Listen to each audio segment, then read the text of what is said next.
We got to get to the chopper. What accent was that? What accent was that? I don't know. I don't know. Well, this will do. I think we're clicking live. This is Daryl as a Service with a 365 Message Centre. There's stuff going on this morning. Oh, thanks for the nod. Away we go.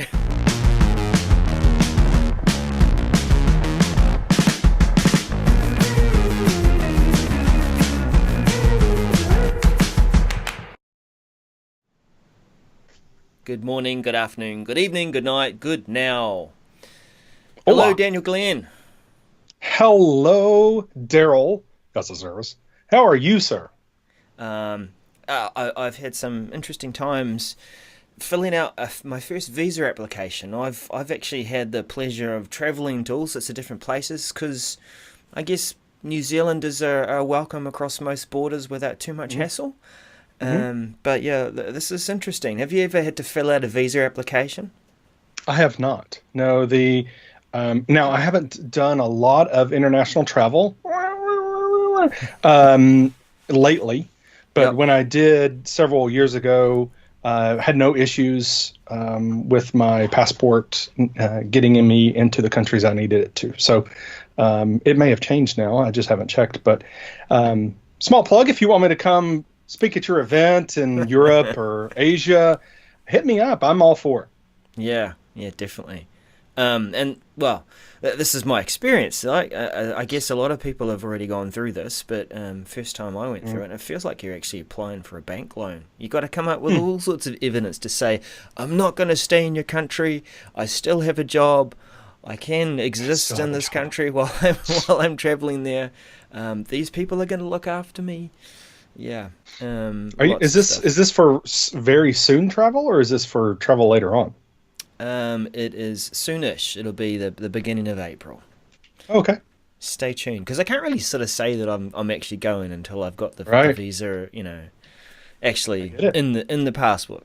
Anyway, Yeah. enough of that. 365 Message Center.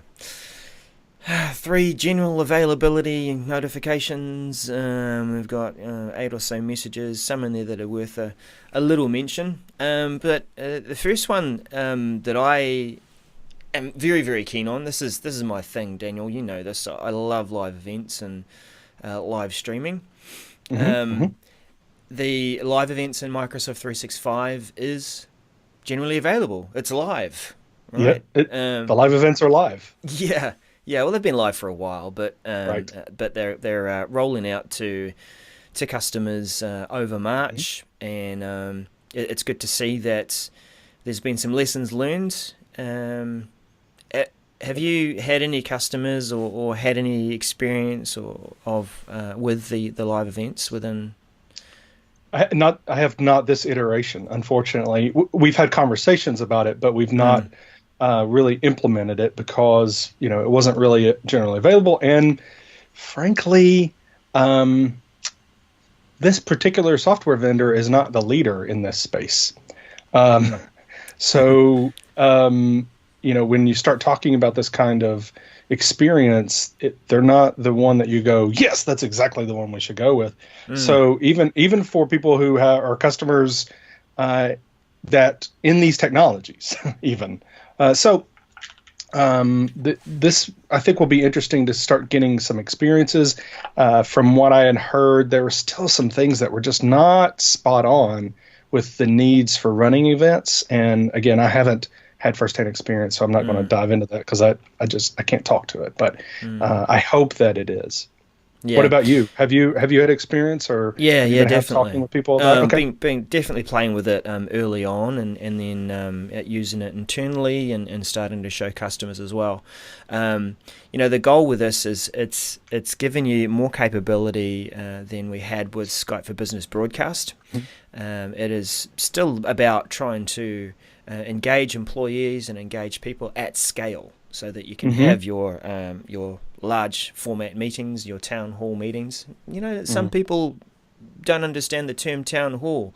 And I'll just briefly Yeah. pause there and explain that when you had these little villages or towns, you might have a big meeting together with everyone in the town, and you might have seen this in some movies where they get together and talk about issues, and they've got the councillors or the town mayor and all that sort of stuff up the front. That's it. It's about gathering people together and getting a message across to everyone. The thing that I find in terms of choices here is that we have. It's important to make the right choice with where you're going to be holding the event and how. We've got 3 choices. You can do it from Teams, you can do it from Yammer, you can do it from Stream. But what do you want your end user experience to be, and how do you want to produce the event? That's your 2 questions. If you want to just start up a Teams meeting, have quite a simple experience where you've got content that you can display like a shared desktop, or swap around showing the video of the presenter, you can do that. You can swap around and do that sort of thing with a simple view. If you want more complex scenes like we do here with regarding 365, you can use an external encoder. Right. But there's a interesting choice there for how do I want my people to interact and react in a live event. What do you experience in other platforms, Daniel, when you join a webinar or WebEx or something? Well, I think the holy grail is the sweet spot is, I as an attendee want to come in. I want to not have to sit in a lobby forever. I want to be able to chat with those others that are a member of this experience a little bit, but and I don't think a lot of tools actually do that very well at all. And maybe that's not a requirement for most, but I kind of like that experience. But being able to at least ask questions of the presenter and them answer, and the show just. I know that I'm part of the show already. There's no technology problems, have it's a lobby experience, but one that is not I'm waiting for someone to click a button to let me in, but the video's already started, it's going, and it just work. That's really the experience that people want, is it just needs to work. So I don't want to click a link to get me to go to somewhere and I have to download a thing, an application, a plugin, or whatever. I don't want any of that. I just want it to work. So I think for me that's the minimum requirements, is I click a link, it opens up, it just works, and I'm already in. I don't have to wait around, etc. What do you think? Are those? Yeah, that's we're all kind of accustomed to having to download software, but so often we're doing this at the last minute before we need to join the meeting or join the webinar, and things happen and people complain. You just want it to work. You're right. If you're wanting to have a discussion experience, and I like that, you want to be able to talk with people even while you're waiting. You don't want to just see this blank screen. There might be people having excited conversations about what's going to happen in this live event. Then having that ability to talk with other attendees and bounce off each other is important. With your team's experience, you have a Q&A panel, and that's great for those who are moderating the discussion, and you'll have a presenter or someone who's facilitating that will answer those questions, and you can see your own questions and the ones that have been made public. So we get used to that with other platforms. The Yammer experience is more about your open group. You can go in, you can have conversations well before the event, during the event, and after the event as well. And I prefer that experience because I can embed it alongside SharePoint content and make it a richer experience for people. Exactly. You want to be able your users to come back to it. It's not a one-off thing. It's a record. They can come back to it and be engaging. So engaging beforehand, I think that's a great, as a speaker, have people to be able to communicate what their expectations are. Yeah. Per the agenda, here's my expectations, here are my questions. And then afterwards, follow up on things that are said so that I can feel a part of it and, make sure. Because one thing I don't like about webinars in general, town halls, whatever, is that if you go into them, it's a presentation, there's no engagement whatsoever, and it's done. It's like, well, that information could have been an email. Yeah. Or recorded video. Right. You see those quotes of, I just survived a meeting that could have been an email, or could have been a Microsoft Teams chat. That's, you don't want it to be that could have been an email. So Mm, that engagement, I think, is important for yep. me. Yep, definitely.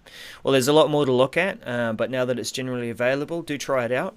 And if you got any questions or comments about the experience as you go, do ping us, engage us on it regarding 365. Yeah, moving along because we do have more to talk about. We have Yes. some productivity insights in Outlook, powered by My Analytics. Analytics. And Yes. might I say, this one was interesting but a little confusing, Yes. license wise. Tell us why. Why do you think it was around the licensing? Well, tell me why you think it was confusing, and what do you expect Yeah, for, well, why as was I it confusing? as I read it, I go, what's the difference with my experience right now? First of all, it's available to those who have an E5 license through Microsoft 365 or Office 365 E5 licenses. Got it? Mm, Okay. yep. My analytics is my experience of my stats, giving me pointers around how I can work better, more efficiently, make better use of my time, engage with people. Got that. It already has an Outlook add-in. Yes, cool. So what's the difference? As you read into it, it is about splitting some of this functionality out Mm, so that later on, and I think this is really just about positioning it for change, you'll be able to just turn on certain things within My Analytics, and one being just the Outlook experience. But the confusing part is you've got My Analytics Full, that's what it'll be named mm, to, and another one yes. called Insights by My Analytics. Hmm. Do you think this was because you kind of touched it on there, because of the split? Because it used to be just for those that are paying a premium, and now because of kind of this is great functionality. I don't want to call it an uproar or an uprising because that sounds negative, but it was, hey, this needs to be part of more people's experience, more users' experience. So they applied that. Do you think it's because of that? Because they took it and applied it to everybody, and now they want to create another level? Do you think that's what it is? It may be they're positioning for another level, or that they're trying to make it more accessible. I certainly Hmm. don't see that it's been made available for E3 licenses. It Hmm. still requires an E5 at this stage, but I could see, and we got no idea about whether this is coming or not, that it could be made available Hmm. to E3 licenses, and they just Hmm. get an Outlook add-in experience. Hmm. But Yep. there is coming, as they say, some toggles around being able to turn other features on and off, and when that's all tied to this new license that they're applying.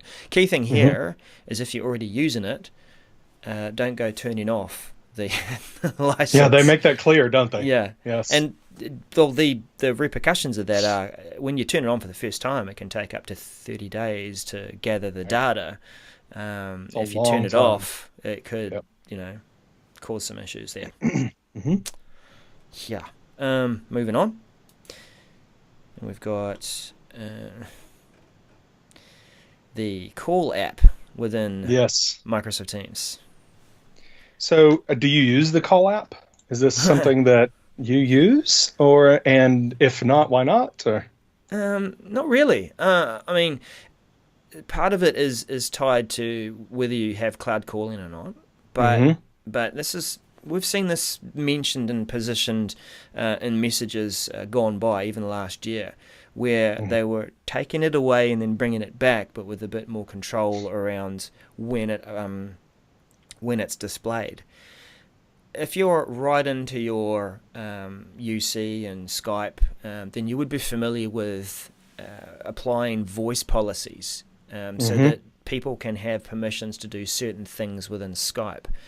And given that Teams is replacing Skype, it's about saying, right, for this group of people, they might be first line workers or there Hmm. might be something else. We don't want to give them everything, so we're going to use a voice policy to nut Right. that down. One of those features is voice over IP. And I Hmm. just want to distinguish there's voice over IP where I can talk to Daniel now, and we're not Right. making a cloud call. It's not going over any telephone POBX system or go over the PSTN. It Right. is just a call between you and I, and you can turn that feature on or off. And this is all I read into this message. If you've Hmm. got that turned on, then you're going to see the calls app. If you don't, you won't. If you've got cloud calling, you'll see it. If you don't, you won't.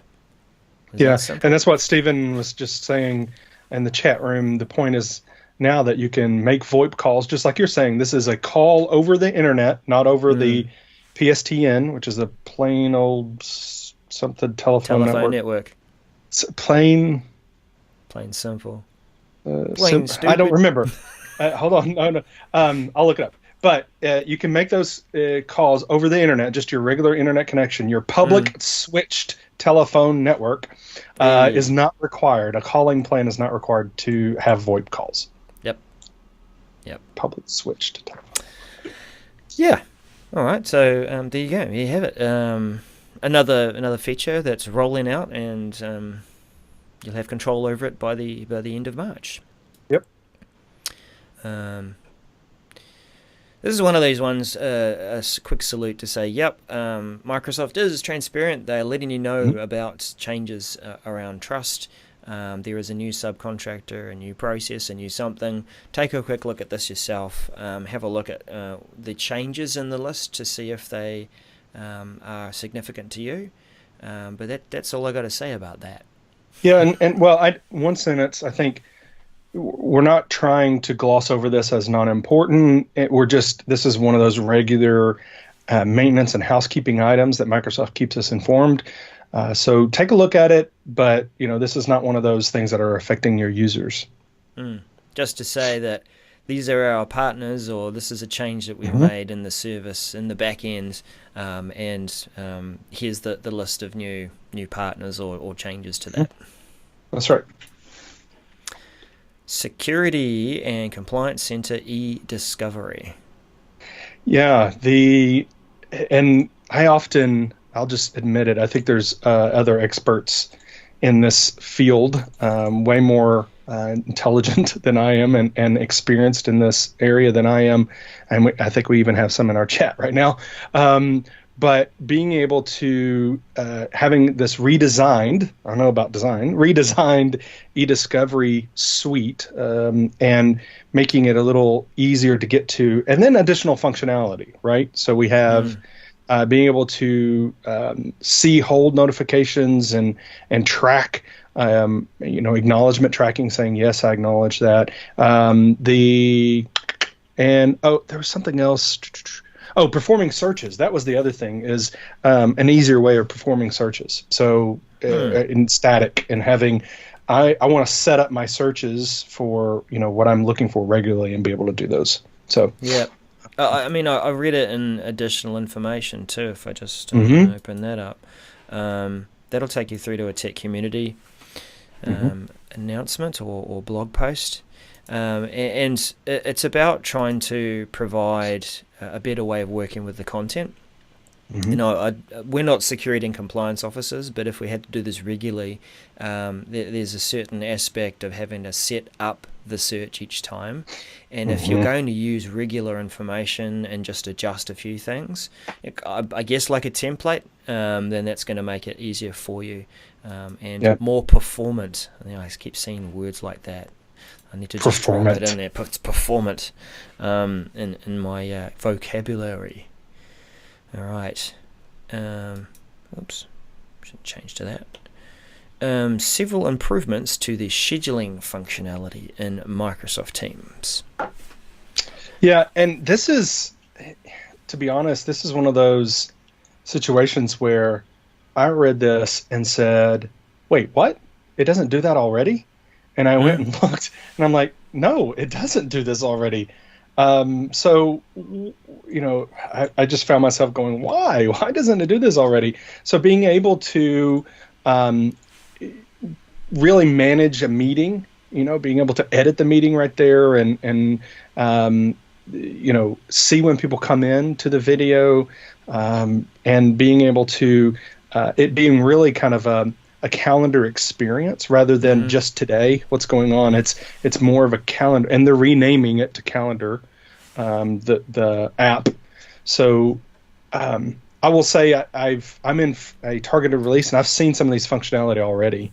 Hmm. But um, this is interesting. You know, it's one of those. Wait a minute, you can't do this already. Well, this is. I think Teams has innovated tremendously in other areas, but this is seems a little bit like it's a little late to the party. But I'm glad it's here. Right. What Yeah. are your thoughts on that? Uh, How do you use scheduling meetings and seeing those meetings within the Teams experience?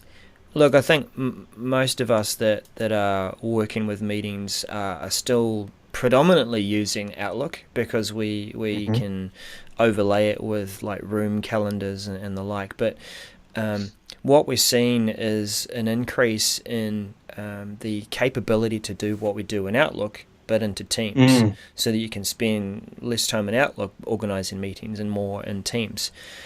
So our view of meetings has been quite difficult to start with. We can only go forward 7 days. We've got a agenda view of just one day, and we can scan through and see, yep, those are my meetings, and that works hmm. fine.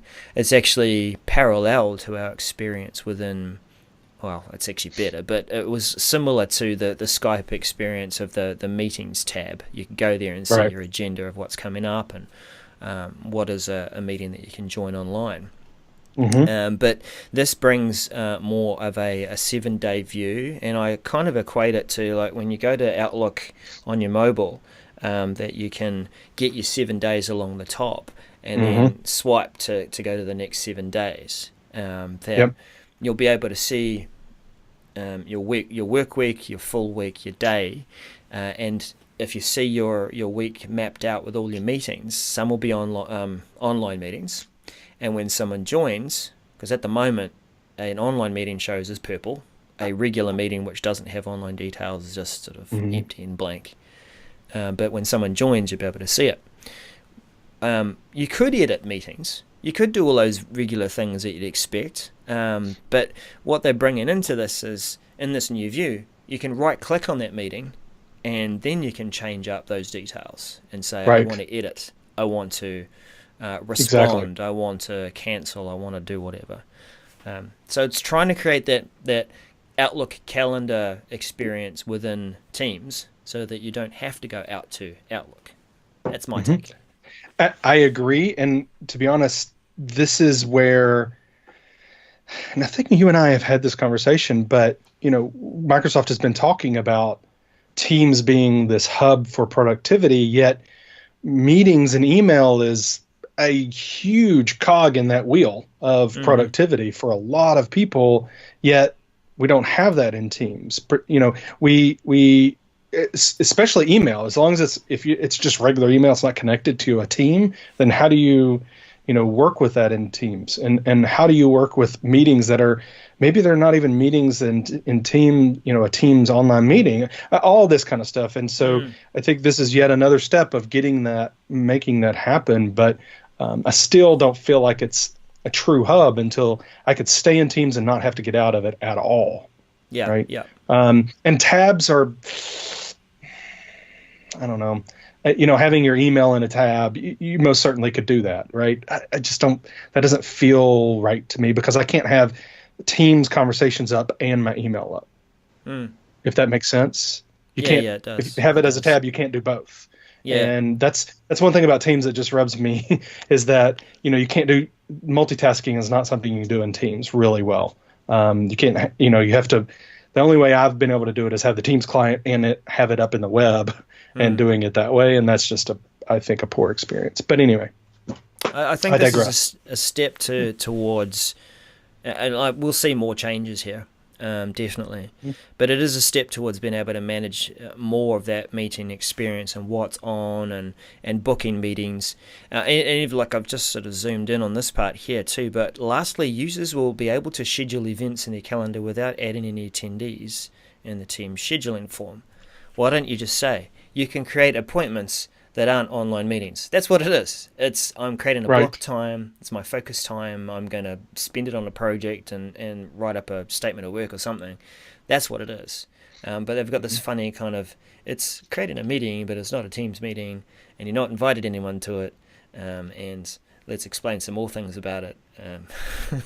That's what it Yep. is. Yeah.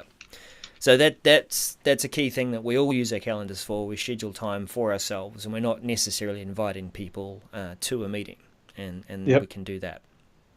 Yeah. Correct. All right. The next one is pretty exciting. You're excited about it? I am excited about it, and I feel a little let down with the lack of SharePoint focused ones after the last 2 weeks we've had. But this one is I'm excited about it because, frankly, I just created a intranet demo site. I've done it for companies as well, but this was my own demo site that I want to use for demoing to clients and presentations and such. And just creating that navigation experience in SharePoint is tough. It can be tough when you're editing the navigation, you have to do the move up, move down. And so you have to keep clicking, move up, move up, move up, move up, move up, move up. When it does that, and then you've got to move your mouse to get back to that little arrow. Yep. So it's like I've moved it. Oh, now I've got to move my mouse and recenter, and you feel like you're playing some first-person shooter game, and you've got to have the accuracy of a champion that's online gaming. Like, click. It's more like well, maybe I'll show my age. I'm thinking more like Duck Hunt, because if you remember Duck Hunt, did you play Duck Hunt on Nintendo?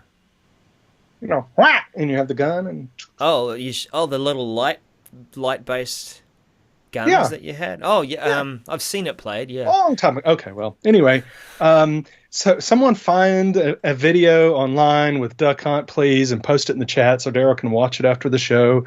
I'd really appreciate it. Anyway, but with the way it was like 8-bit gaming, and so it wasn't very smooth. It was like, and so that's the kind of experience. It's like, oh, it moved up now. Oh, it moved up now. So anyway. Back to the message. I think it's great to be able to just drag things around. It, will help. For me, it was a lot of sites having to do this, but obviously for organizations, that only affects you at the beginning. And the experience, though, will help you when you're creating a new site or when you're working with changing up a site. Then, this is going to be great for you. So I like it. It's a simple thing, but it does help, even for those site owners that haven't become accustomed to doing this for lots and lots of sites. They've just given the ownership of their own site. They want to make a quick change to the order of the navigation. We're done. Yep. Yeah, and even with those sound effects too. I've heard that they've sampled my voice, and it actually makes it sound as you're dragging it. Yes. Yeah, I got paid for it anyway, so you can make all the faces you want, but I'm making it rain with my... No, never mind. Enough of that joke. Yeah. Lastly, is it lastly? No, it is lastly. Yes, it is. Outlook mobile support for team meetings, which we did talk about last week. Yes, we did. We talked a lot about it. But they're clarifying, I think, not just clarifying, but also kind of changing things up a bit. Remember, your main point was about this was basically you're getting Teams. Remember? Yeah. It was if you're using Teams, then you're going to get Teams. If you're not using Teams, you're going to get Teams. The Skype link is going to replace Teams. Yeah, it was like, wait, what? Yeah. So this one, they're clarifying. Here is, and I like it, they put a table up. Here's what I'm thinking. They actually watched the show, and they're like, ooh, this is maybe a little confusing because Daryl can't even understand it. Definitely watched the show. And so they put a table in here, and I'm loving it. So the meeting solution in Outlook Mobile, if you have Teams only, it's going to be Teams. Yep. If you have Skype for Business with Teams, collaboration, and meetings, quotes, then it's Teams. If you have Skype for Business with Teams collaboration only, then it's Skype for Business. Skype for Business only, well, it's Skype for Business in mobile. And then Islands, it's Skype for Business as well. So I like this. This is one of those, I think, messages where Microsoft listened to us. Of course, it's all about us. But no, they listened to the community and listened to the feedback, and were like, well, maybe we should clarify what's going on here. Yeah. Yeah. Right. I mean, do you understand this more, and do you think this is a better way of communicating it? I do. Though I must say I'm still getting a mixed experience across the end user experience, which was the other big part of our conversation last week. That's right. That while they're making these changes and they're saying this is what's going to happen, the end user experience is still a case of, well, you could have your Teams button there, but then it might go away. And then your Skype one will be there, but it might go away.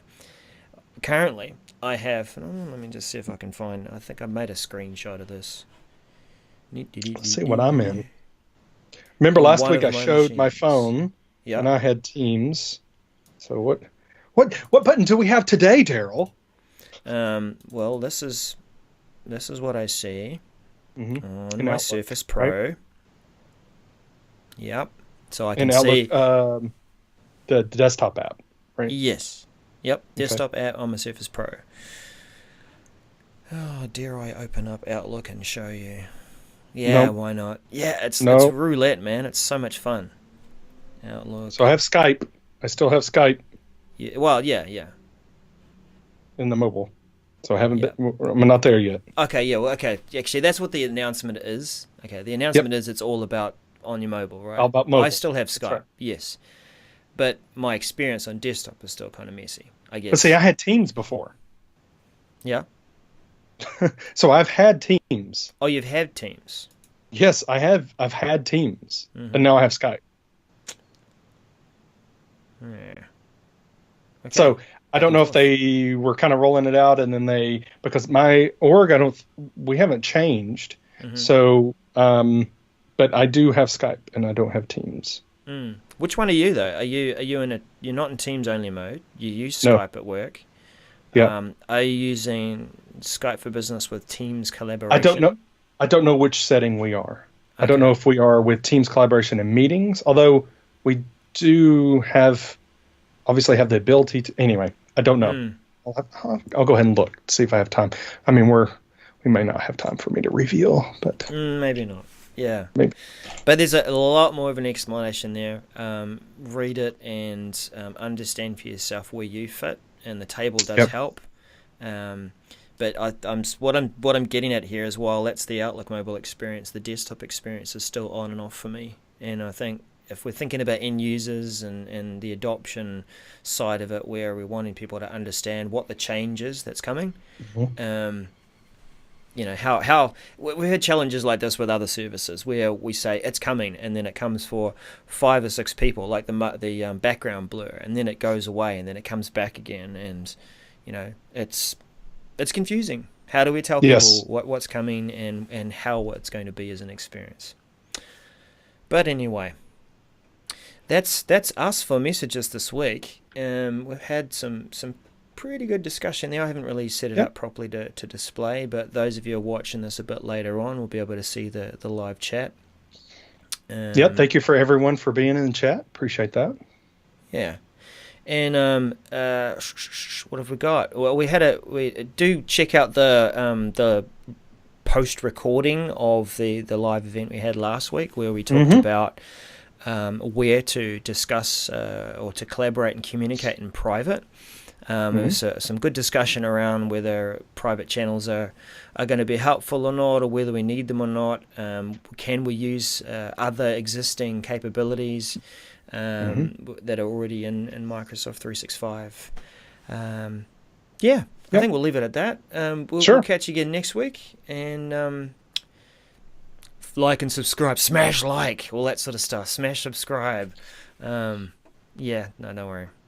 I'm watching too many of those. Love you, Daryl. Bye bye now.